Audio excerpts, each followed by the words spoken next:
Voyage ce matin à bord du T3, fin prêt pour desservir le grand stade.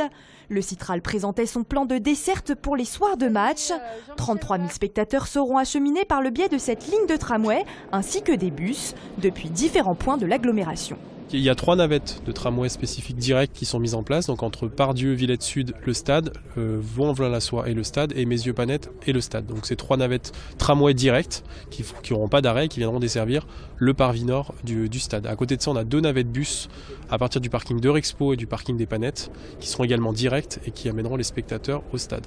Cette organisation se fera bien sûr seulement les soirs de match, 2h30 en amont et 1h30 après la fin de la rencontre. Une nouveauté par rapport à Gerland est pour éviter une saturation du système. Les supporters devront à la réservation de leur billet choisir leur mode de transport. Au niveau on a 3 navettes tram, une Villette, une Pardieu et une Panette. On va voir sur le billet OL, ils seront donc déjà dispatchés. Donc ça, c'est déjà un gage de permettre qu'on n'ait pas de l'affluence sur une seule, par exemple, navette. Par rapport à Gerland, d'avoir préaffecté l'usage soit des transports en commun, soit je vais au parking, devrait nous permettre quand même de mieux répartir les flux dès le départ. Votre trajet jusqu'au stade muni d'un billet sera gratuit. Le groupe OL, lui, payera 110 000 € au Citral par match pour l'exploitation du service, lorsque le stade sera rempli à 100%.